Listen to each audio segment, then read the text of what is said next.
What's up, Bladers? I did something absolutely insane. I used the power of 3D modeling and 3D printing to create the strongest Smash Attack Bay ever made in Beyblade X. Every edge, every curve, and every millimeter of this monster was designed for one purpose: maximum destruction. This thing doesn't just battle, it absolutely obliterates its opponents. So strap in, because what you're about to see may just redefine what a Smash Attacker can do. Let's get started. Now that you've seen a glimpse of the Bay, I want to take a moment and talk about the company that made this entire project possible. Today's sponsor, JLC 3DP. Unleash your creativity with the premier 3D printing company on the market right now. I have been personally using JLC 3DP for over 2 years, and I can honestly say their quality and affordability are completely unmatched in the market. Whether you're building your own custom Beyblade or working on something completely different, there's huge range of materials and precision printing options make any idea possible. In this video, I'll be breaking down my step-by-step process on how I selected the perfect materials for this custom bay. But don't stop there. 3D printing can transform any hobby if you let it. So take that leap and check them out for yourself. Use the link in the description down below to head over to jlc3p.com, where printing starts as low as 30 cents, and new users get up to $70 in coupons. Huge shout out to JLC 3P for supporting this project. Now let's get back to the video. Okay guys, to get started, I'd like to talk about the different materials available at JLC 3P that you can use to create your own custom 3D printed Beyblade. Along with that, I will go into detail about the materials I personally chose for this Beyblade and why I did so. There are a ton of options available that you can experiment with. However, I do believe some materials are far better than others. And to begin with, I'd like to talk about metal. There is a few different varieties of metal that you can 3D print at JLC. There's stainless steel, steel, and titanium TC4. I do believe there are a few other metal options available if you are using their CNC machinery feature. I'm personally unfamiliar with that part of their website, so I'm not going to go into too much depth about it. You can look it up yourself.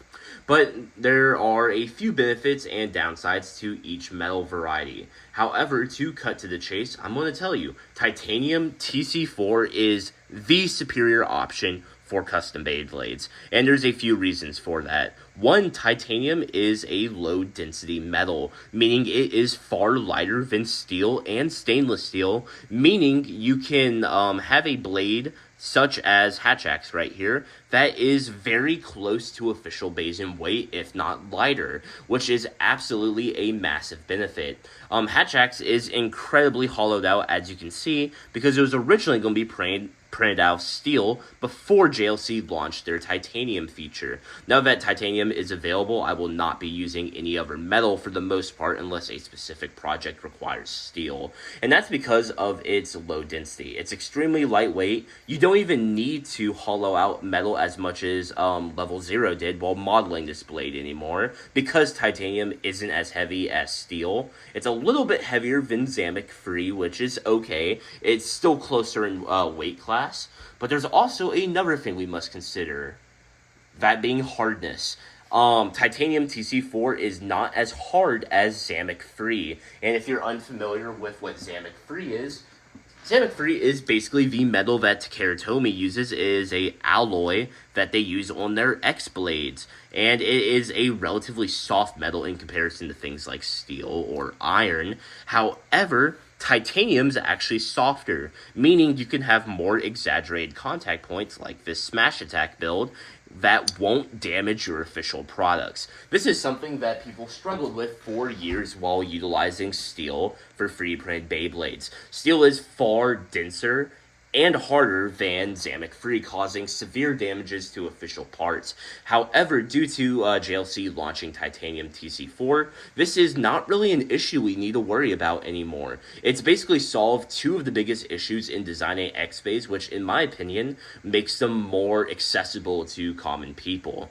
Along with that, JLC is incredibly cheap. It's very, very inexpensive. As someone who's been in the 3D printing community for years and used almost every major printing service available, they are expensive, especially metal. I will not name any names. However, one of the most popular sites available that most of the community relied on until JLC came on the scene was devastating. The prices would hurt your wallet. For anyone curious, my custom free-printed Bay, Ajima Aries, if you're familiar with my birth space, was almost $400 when everything was said and done. That's insane, and it was primarily plastic. Imagine how expensive X-Bays would be with steel. Well, JLC's steel options are affordable too. They're actually even cheaper than titanium TC4. If you believe titanium TC4 is a little bit out of your price range, that is perfectly fine. Go ahead and use steel or stainless steel. They are still phenomenal options. You just need to be more cognizant of their drawbacks when designing your bay. You can't be as aggressive as, say, Hatch Axe, where there's these massive Smash Attack contact points that would devastate an official bay. You need a softer metal for something like this. However, that doesn't mean you have to. So yeah, I just wanted to point out that there are options available. I don't want you feeling like you have to choose one material or the other. I do recommend titanium over steel, but steel is still usable in the modern day. So yeah. Also, I just wanted to make a quick note that this gear chip is printed out of titanium TC4. This actually is my girlfriend's custom Beyblade Hatch Axe, and I wanted it to be kind of a mirror to Ares Maximus, which is why it has a metal gear chip.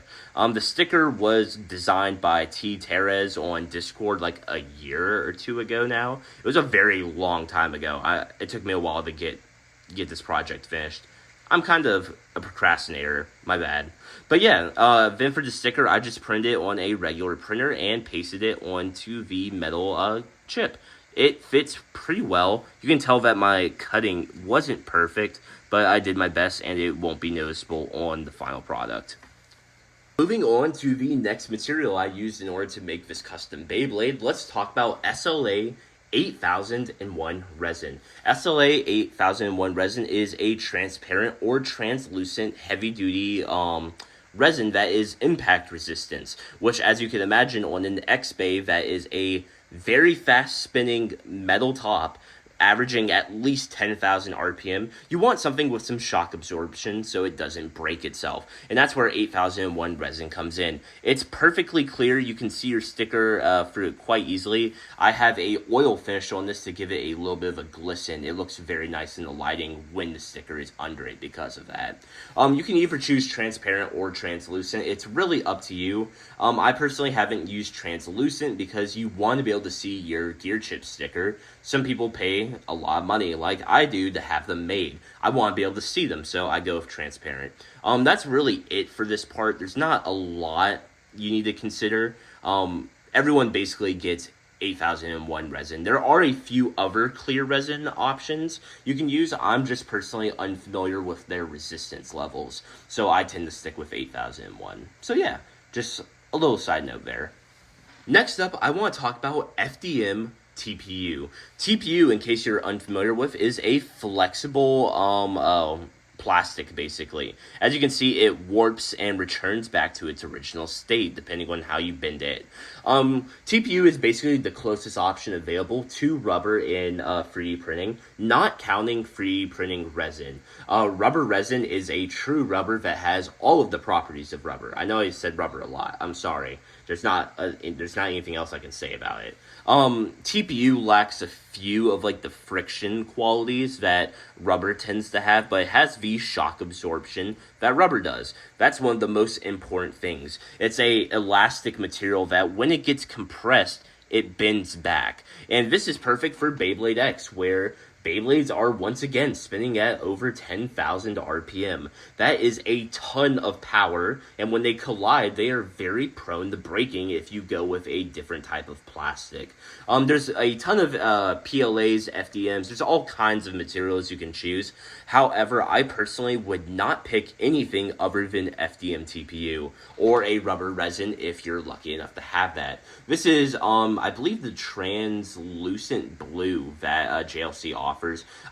I requested that they print it at, I believe, 85%, so it's a little bit firmer. Not all TPU is like this. You can have it where you can completely squish it. However, I wanted it to be a little bit firmer so it doesn't fall out of the blade overall. It's just one of those decisions that I determined was important enough to consider. I would recommend going with about 85% infill if you can. You can go as low as you want. I wouldn't go much lower than 20% though. 20% is considered like for spin stealing, for main contact bays, for example. So yeah, it is a incredibly durable material that will survive plentiful battles, basically. I've never seen an example of TPU breaking on an X-Bay. It's so tear resistant and snap resistant, it just won't happen. There is not a single way that an X-Bay can bend or move that could snap TPU unless it is incredibly thin and at a very low infill of like 2%. So yeah, go with TPU. It is the best option you can go with. As you've noticed throughout the video, I've been showing where you can find these materials on their websites and the information about them. So I'd like to finish off this segment of the video by talking about the material I used for my bit.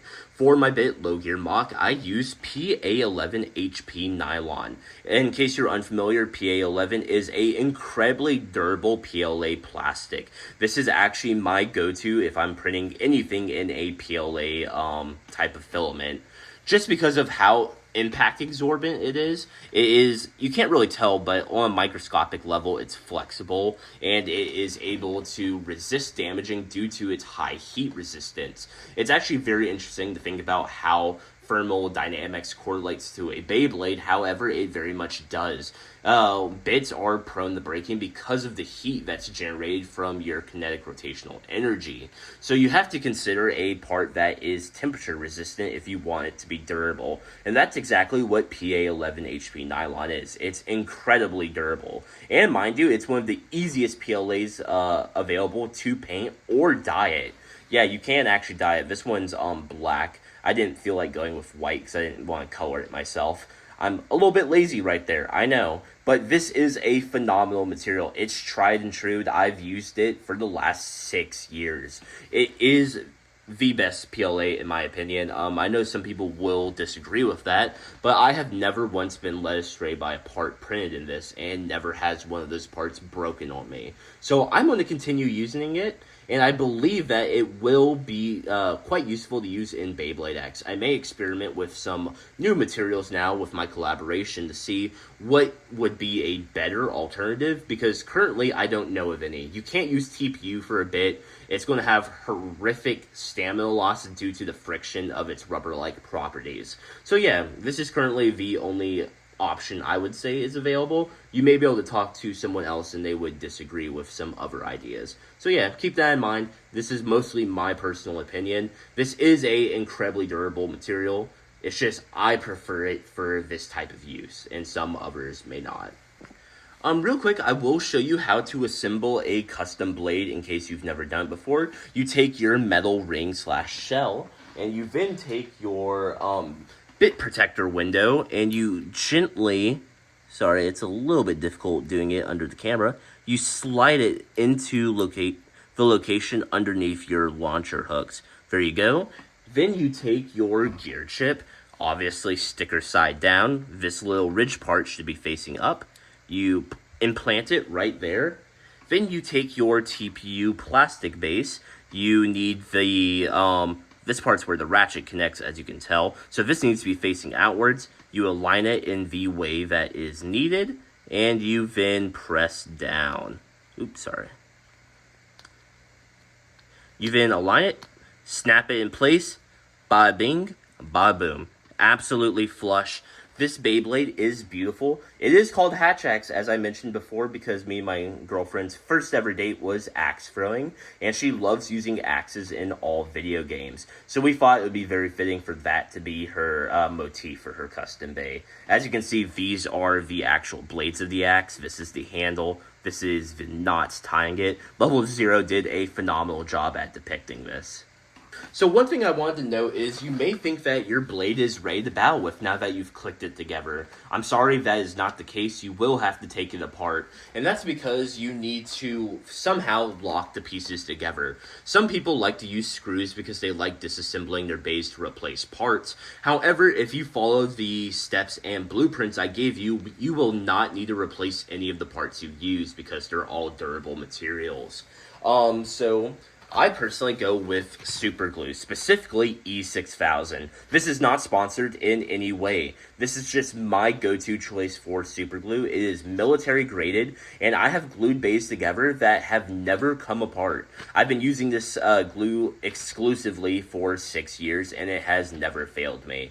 It is an incredibly great product. And it's super cheap. Oh my god, you can get a small tube, which is more than enough for a custom Beyblade for like $2. This one's a little bit more pricey, I think. It's like $5, but it comes with these little needle head noses for injecting the glue into your parts, which I'm going to take advantage of because I'm tired of getting this on my hands.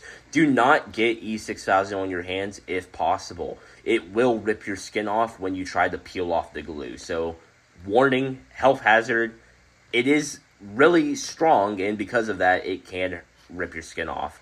If you do happen to get it on your hands, what I typically do is I run my hands under hot water, which is a pain. As you know, I have hand health issues, but I put my hands under boiling water with a bunch of soap. You keep rubbing and rubbing in the soap to try to wear it off. It's probably going to take about 2 days or so for it to get off of your skin fully if you continuously washing throughout the day. So keep that in mind. When drying, put it on like a paper towel or something, because it will stick to whatever it's touching. And the last thing you need is for your brand new Beyblade to be stuck to the table. So keep that in mind. Okay guys, now that we've talked about the materials that went into making this project possible, I would like to talk about the design philosophy used to create Hatch Axe. Hatch Axe is a right-spinning attack type designed to focus in the subtyping of Smash Attack, and as you can see, it is incredibly aggressive. There is a few key factors that went into the design that dictates its subtyping.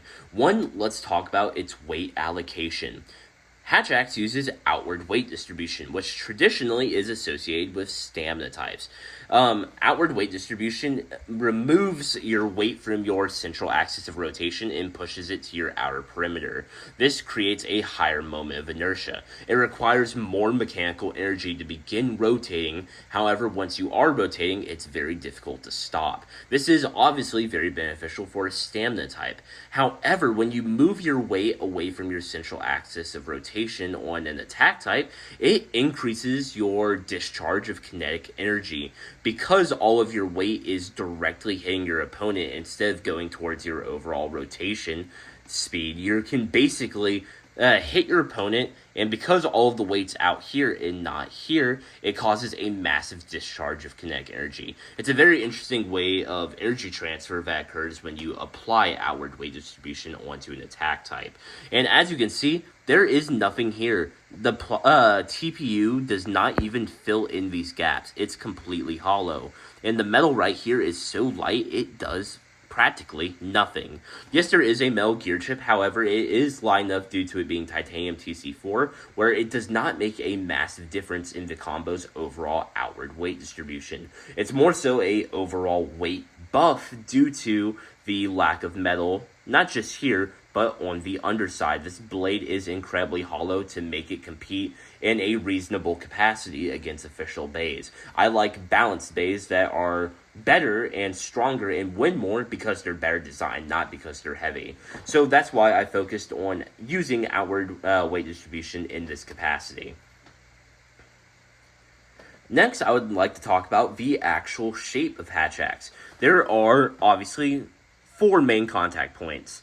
Right here, right here, right here, and right here. That's probably annoying, I'm sorry. But these 4 major contact points are basically supported by these 2 blades right here.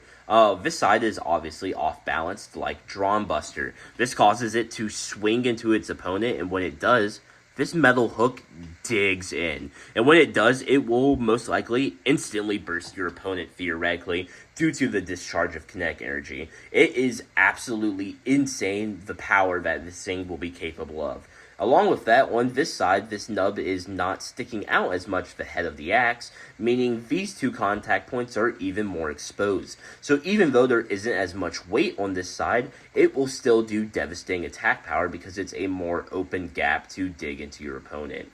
Along with that, there is also these 2 points right here, which act more like a bumper recoil effect than anything else. You may get a little bit of friction buildup right here when coming into contact with your opponent, but mostly it's like a spiked piercing attack. If you hit right here, all of that kinetic energy is concentrated in that one tiny point that shoots out into your opponent, causing them to speed up and get KO'd more easily. So yeah, overall, I think it is a incredibly well-designed blade. Thank you to Level 0 for modeling it. I will have a link to his channel in the description down below so you can talk to him about having your own custom bay made when his commissions are open. So yeah. This is my girlfriend's bay. I let her pick what ratchet she wanted for Hatch-X, and she chose 160, which, in my opinion, is a pretty great option for this build.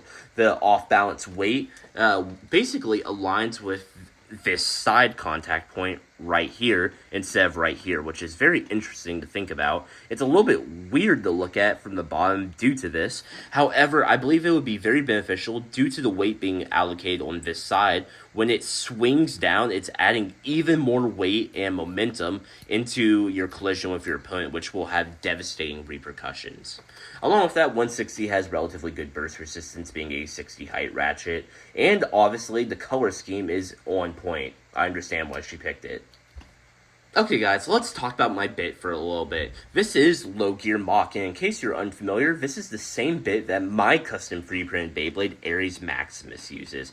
Low Gear Mach is basically a low gear rush. It has 10 teeth, so it accelerates more slowly on the extreme line, but in exchange for that decrease in speed, you build up more torque and mechanical rotational energy while extreme dashing. That paired with a OWD-centric attack type will result in absolutely devastating repercussions for your opponent upon contact. Along with that, it is a low height modifier, allowing it to be more stable and planted in the stadium, making it harder to knock over, but it also allows you to strike your opponent's ratchet a lot more easy. Along with that, it also has the gear teeth modifier, obviously. This means it accelerates a little bit faster than a typical rush bit would, which is very beneficial in its own right. We still get the benefits of 10 teeth and a little bit of extra speed to combat that. This combo is incredibly light, so I imagine it will be very fast. And let's get started with the battles. Okay guys, in order to properly represent how strong Hatch-X 160 Low Gear Mach is, we're going to be battling against 5 different meta combos. First bait is 6 points is the winner. My girlfriend is here using Hatch-X for this video. We have Wizard Rod, 160 level, Wizard Rod, 960 ball, Phoenix Wing, 760 rush, Golem Rock, 160 rush, and Nightmail, 960 free ball. This is going to be very exciting, and one thing to mention before getting into the battles, Hatch-X is secretly left spin. I'm not exactly sure how it happened. I think I may have uploaded the wrong bit protector into JLC, meaning it is a left spin bit protector, changing the orientation of this bay to now strike from the left. It's actually really interesting, and I haven't experienced something like this in maybe 5 years, where a bay was the opposite rotation of what it's supposed to be. So yeah, keep that in mind moving forward in this video. First up, we're going to be going against Wizard Rod 960 ball. First battle, 3, 2, 1, go shoot. Oh my god. That was Hatch-X with an extreme finish on Wizard Rod. That is a current score of 0 to 3. Hatch-X is in the lead. Oh my god. Next battle, 3, 2, 1, go. That is Hatch-X with a KO finish. That is a current score of 0 to 5. That is terrifying. Genuinely terrifying. I can't believe how hard it hits. I know. Next battle, 3, 2, 1, go. Oh, you missed your hit. Oh. Hatch-X with an extreme finish again. That's a final score of 0 to 8. You had no, like, rotation left when you KO'd me. It's hard. Oh my god. Also, if you want to be heard, you have to talk louder. Oh my god. Okay, well, Wizard Rod lost. Moving on. Okay, next up is Phoenix Wing 760 Rush. First battle, 3, 2, 1, go. Oh! a spin finish. That is a current score of 1-0. God damn it. Okay, next battle for 22. Yep. Okay, that's Hatchbacks with a KO finish. That's a current score of 1-2. Next battle for 22.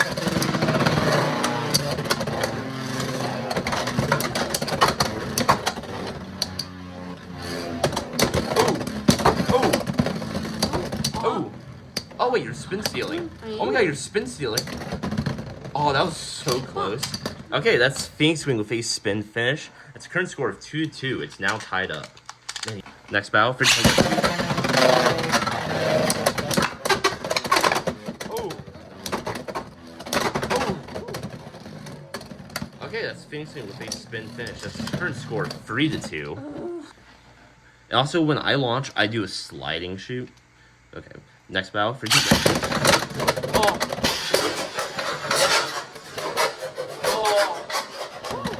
Oh my god. Oh my god.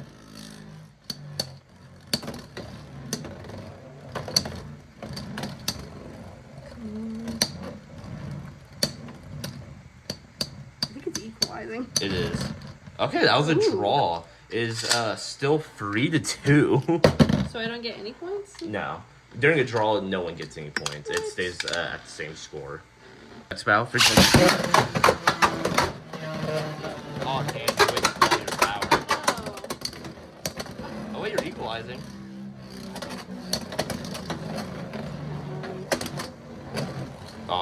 Yeah, I'm not letting you equalize. I sound loose, though. It sounds like my ratchet's about to pop. Get out of the center. Please. Oh. Okay, the Sphinx with a spin finish. That is a current score of 4-2. Next battle for 20. Oh my god. Okay, well, you bursted me. Yay! It's now tied up 4-4. That was Hatchbacks with a burst finish. Man, I haven't seen this combo burst in so long. Next battle for 20.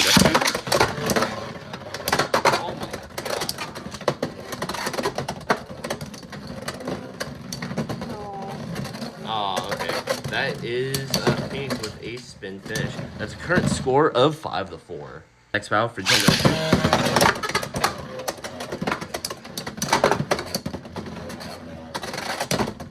Ooh, that was a good hit. Oh, you're equalizing. Oh man, you may be able to draw it out. Come on. Oh no, you didn't. Oh, wait. no, not this circle. This is so close. I think that was a draw. Okay, it's still 5-4. Do you see the chips of the stadium? I know. You're expediting the death of this stadium. I need to replace it. Please like this video so I can afford a new stadium. I need Literally. it. Next battle for 2.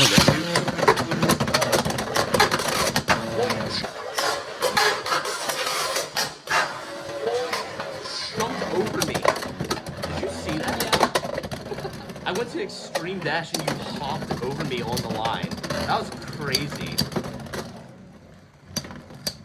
Come on, please. Oh. Oh, okay. Phoenix Wing won with a final score of 6-4. That was very close. It looked like this was just a rough matchup for you. Yeah. But look at the metal being chipped off through the Hatchbacks' shape. Oh my god. I don't think there's any chips on Hatchbacks yet. Not at all. There's some, like, fraying metal coming off, but... It looks like the metal off of this. Oh. That's crazy. Okay, next up is Nightmail 960 Free Ball, my favorite combo. Okay, first battle, free 20. Oh my god!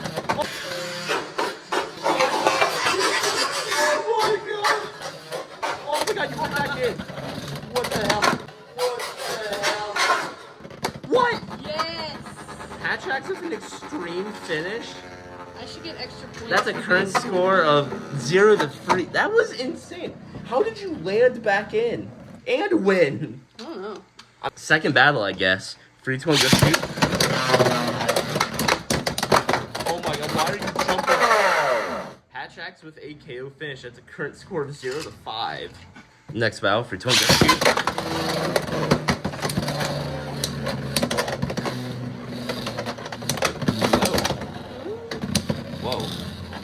appear to be equalizing.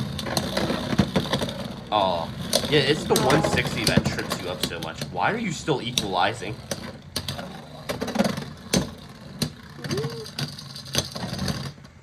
Oh, okay, that was barely night mail. Okay, that's a current score of 1-5. Next battle for Twin.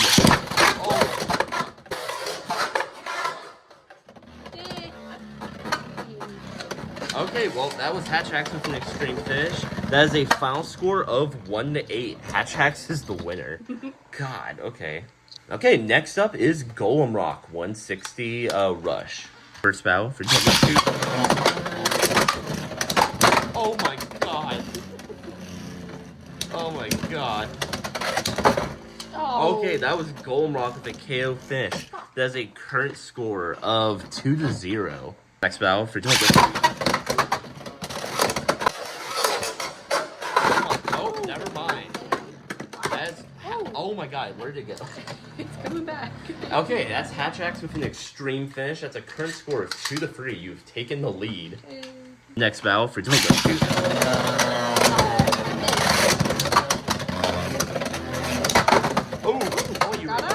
Oh my god. Nope. Okay, that is Golem Rock with a spin finish. That is a current score of 3-3. It's tied up again. Next battle for Twin.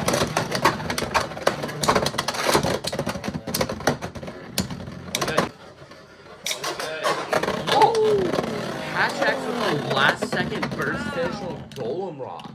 That's a current score of 3-5. And the bit didn't even come out. That's insane. Okay, next battle for Twin.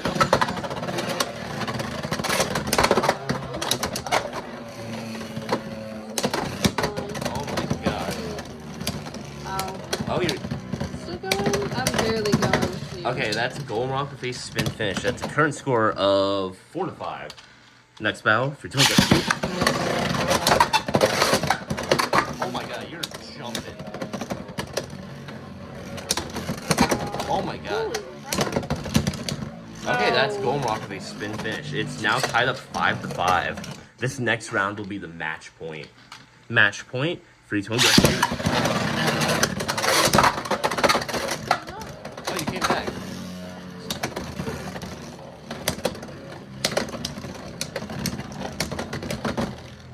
I was hoping you would slow motion burst me, but. No.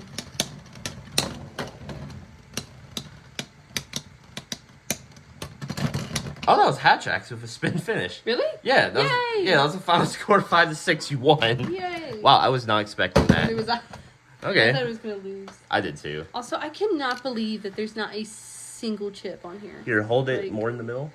Like, I cannot believe that. Like, even the bit is fine. I know, it's doing really well. Like, Here- nothing on the metal. Like, that's crazy. Yeah, like the bit's holding up perfectly. I'm very surprised. I was a little bit worried that it would be chipping like resin bits, but it isn't at all. Okay, finally we're going up against Wizard Rod 160 level. I'm sorry, you're probably gonna lose horrifically. Yes, wizard. It's more like Vomit Wizard. First battle for 20. Oh god damn it. Yeah. Oh! Oh, shit. It hit my foot. Oh my god, That did you hurt. see that acceleration? Well, that was Hatch Axe with an extreme finish, so current score of 0-3. Can battle for 20. Oh my god. Oh my god, that was scary. Bursting together. Where did Hatch Axe go? It's under there. Oh. Okay, well, you actually extreme finished me before you pocketed yourself, so you won 0-6. Seriously? Yeah. Against Wizard Rod? On 160 level. I am very surprised. You completely, Wow. like, you bulldozed me out of the stadium and then chased me in. So you won. That round's over. It's over. That's insane. Okay. Thanks for saving me editing time. You're welcome.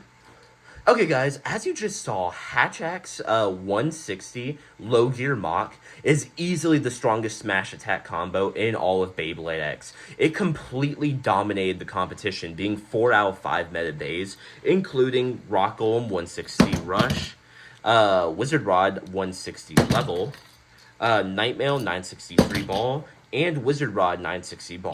It did, however, lose to Phoenix Wing 760 Rush. However, I do think this is solely due to the weight disparity between these two Beyblades. Hatch Axe is using titanium TC4, which is a very lightweight, low-density metal. Zamek Free, which is what Keratomi uses, is technically less dense. However, there is more metal present on Phoenix Wing than there is for Hatch Axe. So it created a bit of a weight disparity where Phoenix was able to outspin and bully Hatch Axe a little bit just due to how much heavier it is. But yeah, if you guys enjoyed this video, please make sure to like, subscribe, hit the bell to be notified every time I upload, and check out my last video where I made the ultimate heavy stamina type in Beyblade X. But in the meantime, peace out, Bladers.